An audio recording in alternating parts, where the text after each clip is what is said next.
Assalamu alaikum wa rahmatullahi wa barakatuh, and welcome once again to the Bismillah podcast by Adult Advisory.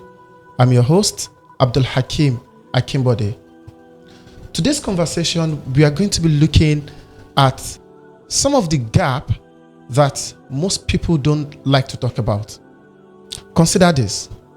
At the end of 2024, the Islamic finance global assets has grown up to 5.98 trillion USD. And this is growing at 21% year on year. Now, when we look at from today, looking back at 50 years ago, when the first Islamic commercial bank was established, that was in 1975. To this day, we are seeing the growth continuing to be advancing and projecting forward. And by 2028, we are expecting a growth of market around 7.5 trillion USD. Now, that is very interesting. But here's the most uncomfortable truth that most people don't like to talk about. And that is the advisor's dilemma. The challenges along the line of delivering Islamic finance services to the last mile.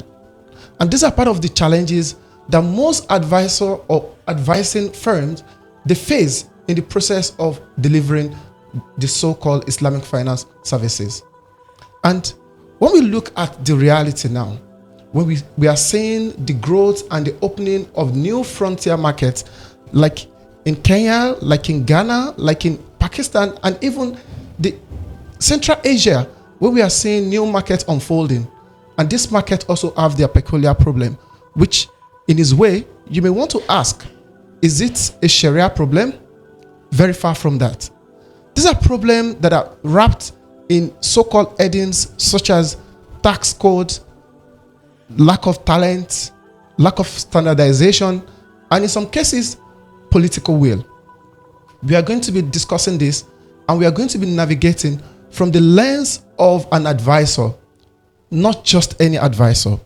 We are talking about an advisor that has seen it from the global spectrum, from private and even the government organization.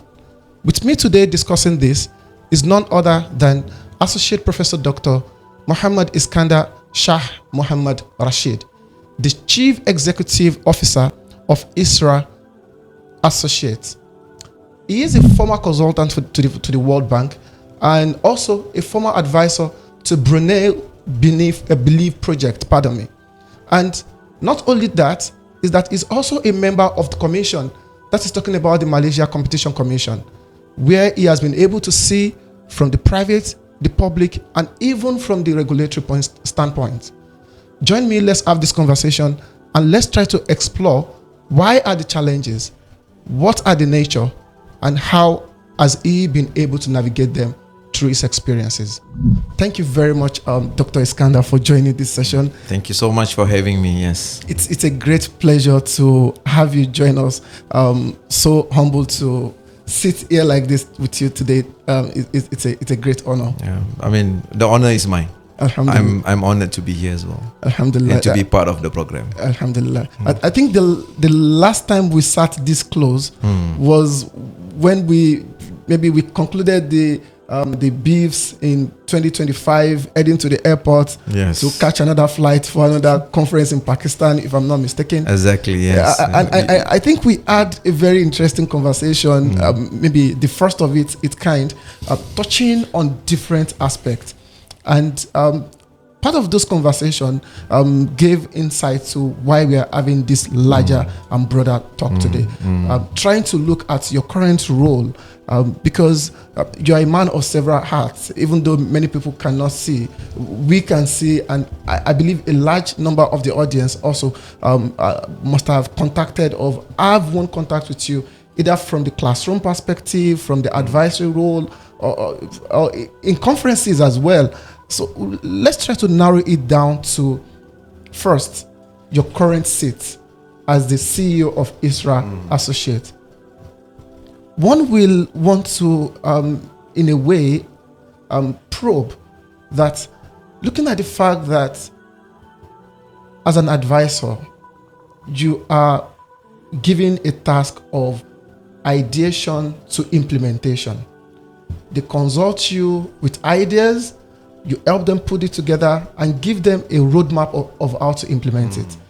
In the course of implementing all of this, where do you think lies the problem that eventually will tell somebody, a client, that it seems there's a roadblock or we may not be able to proceed with this, from your experience, sir?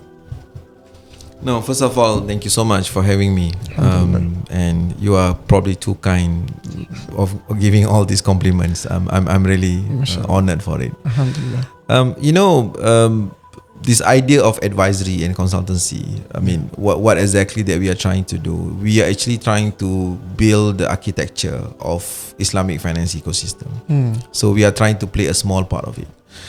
So by providing technical assistance, by providing advisory, by providing pronouncement that the process is actually Sharia compliant. By providing executive educations, ensuring that the talents really understand what exactly they're doing. So the responsibility of being an advisory firm, especially in the domain of Islamic finance, is not just ensuring that the firms are able to do what they want to do, but at the same time be the custodians of the principles of Islamic finance, which is a lot more harder as compared to be another consulting firm. All right. Because we are trying to achieve what we call as a dual objective. The first objective is basically to ensure that the principle of Sharia is not being violated. And second, at the same time, allow innovation to take place so that the firms can grow and achieve what you said, a greater market share for Islamic finance. So coming back to your questions of like, okay, how do you draw a line? I mean, obviously the process is a lot more complicated than saying yes or no. But the general principle is that, we trying to accommodate in such a way that we allow and enable innovations. Right? We don't want to become the reason why innovation doesn't take place in Islamic finance. But at the same time, there's always a principle that cannot be violated. So when you reach that point, then obviously, you have no other options other than saying no to your clients. Sometimes people say just because you are being paid, you have to say yes to your clients. But a lot of people don't understand that, we at ISRA Associates, we're actually part of a larger entity, which is INSEF University. And we also, INSEF University was established by Central Bank of Malaysia.